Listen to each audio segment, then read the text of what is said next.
तो देवयानी जो शुक्राचार्य की पुत्री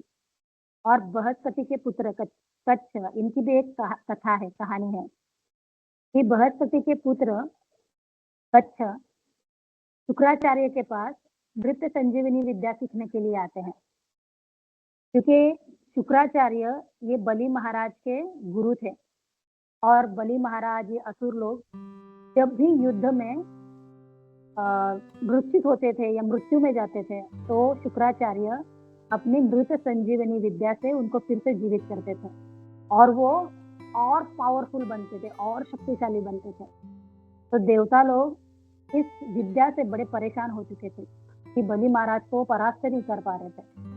तो बृहस्पति अपने पुत्र कच्छ को भेजते हैं कि शुक्राचार्य की जाके सेवा करो और उनसे ये नृत्य संजीवनी विद्या तुम सीख लो।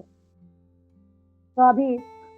शुक्राचार्य भी जानते हैं कि ये कच्छ बृहस्पति का पुत्र है, लेकिन देखिए कैसे संस्कार है कि कोई विद्या सीखने आया है तो उसको जरूर सिखाएंगे ना, उसके लिए विद्या देने के लिए कोई मना ही नहीं है।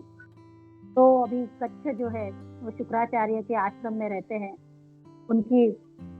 सेवा करते हैं बहुत अच्छे से, बहुत ही प्रामाणिक एकनिष्ठ शिष्य बन के सारे शुक्राचार्य की जो भी यज्ञ में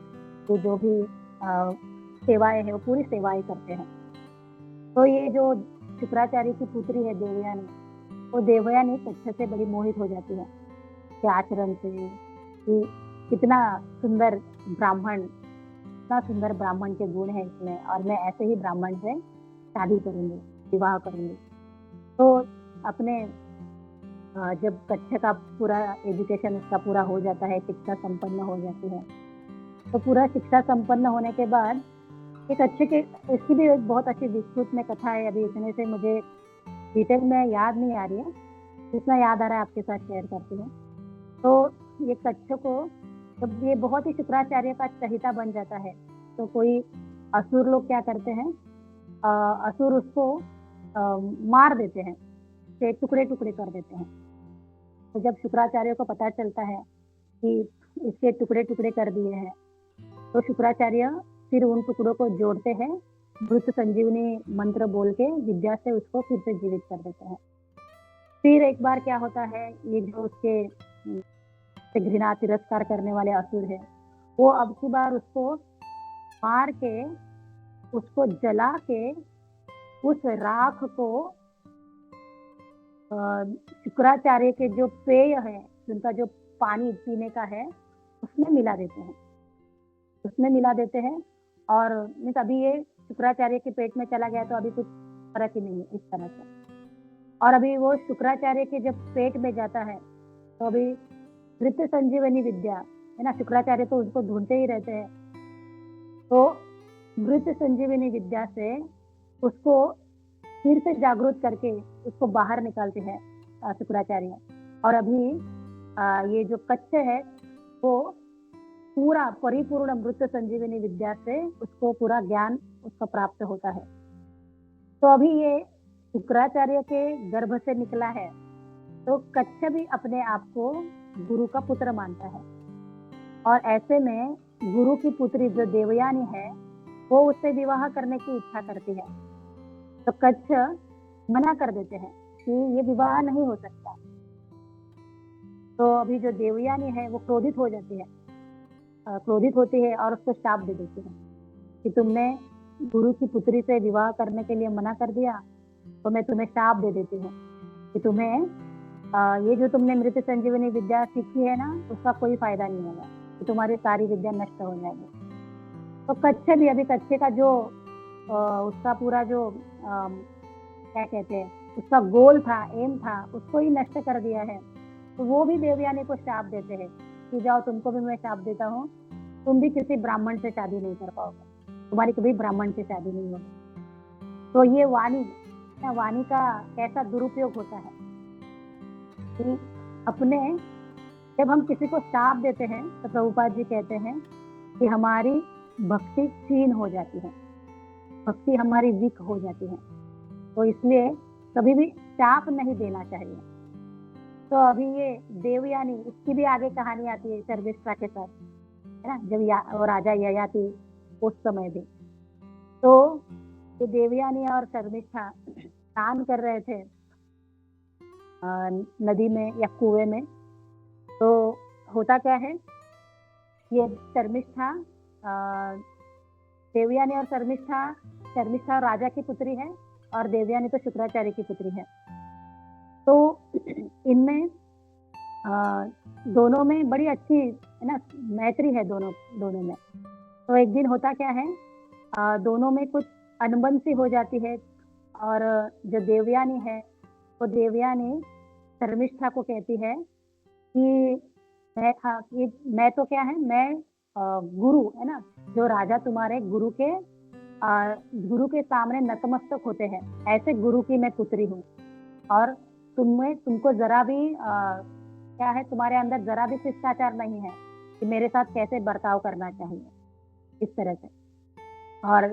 शर्मिष्ठा भी कहती है देवयानी को कि मेरे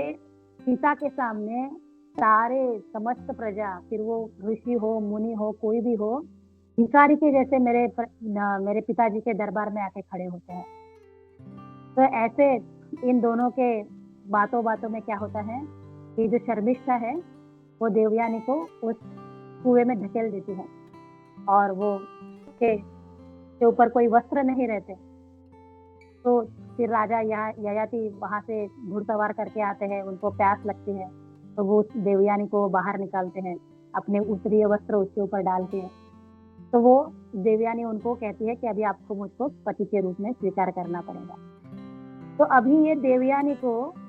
कोई ब्राह्मण से शादी नहीं करती, वो ययाति क्षत्रिय है, तो क्षत्रिय से उसका विवाह हो जाता है और आगे जाके फिर एक क्षत्रिय शर्मिष्ठा से भी अपना संबंध बनाते हैं। तो ये जो है ना वाणी का वेग, इस तरह से तो ये वाणी का वेग हमें हमारे पूर्व नहीं कह सकते, हमारी अगली लाइफ को निश्चित कर देता है। तो प्रभुपाद जी कहते हैं और यहाँ पे व्यासदेव जी भी परीक्षित महाराज को यही बता रहे हैं कि किस तरह से हमारा जो आज का जो हमने समय है ना, वर्तमान स्थिति हमारी क्या है, वही तय करेगी कि हमारा फ्यूचर क्या होगा। बहुत अच्छा क्लास था मतलब ये जो कच्चा और देवयानी का जो कथा था वो भी that is also very nice. खाली उसमें मैं एक चीज ऐड करना चाहता हूँ उसमें कि उसमें खाली एक ट्विस्ट था कि ये जो उस कच्छ को जो सारे असुर लोग थे मार देते थे, तो एक जैसे आपने कहा कि उसको पूरा पाउडर बना के उसका पेय में डाल के उनको दे दिया था। तो जब देवयानी पीछे पड़ जाती है मुझे कच्चा को वापस लेके आओ, तो बोला अरे मैं कच्चा को तो ले आऊंगा लेकिन अगर वो मेरे पेट में है, अभी वो बाहर आ गया तो मैं मर जाऊंगा, तो क्या करें? तो बोलते ठीक है, बोलते हम लोग कच्चा को बोलेंगे वो आपको जीवित कर देगा। तो फिर तो जैसे ही वो कच्चा को जैसे मंत्र से जीवित करते हैं तो शुक्राचार्य जी की मृत्यु हो जाती है सब में, क्योंकि पेट में से पूरा बर्स्ट होके बाहर निकलता है। और फिर जब कच्चा आ जाता है तो फिर देवयानी फिर उनसे रिक्वेस्ट करती, फिर वो शुक्राचार्य को वापस जीवित करते हैं। तो ये एक पॉइंट मुझे बहुत इसमें अच्छा लगा था ये स्टोरी में। और एक जो बहुत ही मेरे को जो टचिंग पॉइंट इसमें लगा था कि कच्चा कितना शास्त्रिक था कि जब वो उनके पेट से बाहर आया तो पहले तो उसको बहुत मतलब प्रेम था देवयानी से, लेकिन बोला कि अब ये मेरे पिता हैं कि मैं इनसे बाहर निकला तो तुम मेरी सिस्टर हो तो तुमसे विवाह नहीं कर सकता मैं। तो ही वॉज वेरी ना, मतलब ऐसा नहीं है कि मतलब प्यार में अंधा हो गया, जो चाहिए वो इमीडिएटली ही रियलाइज कि नहीं this is wrong, you are my sister no, तो अभी हम लोग शादी नहीं कर सकते, सो सॉरी करके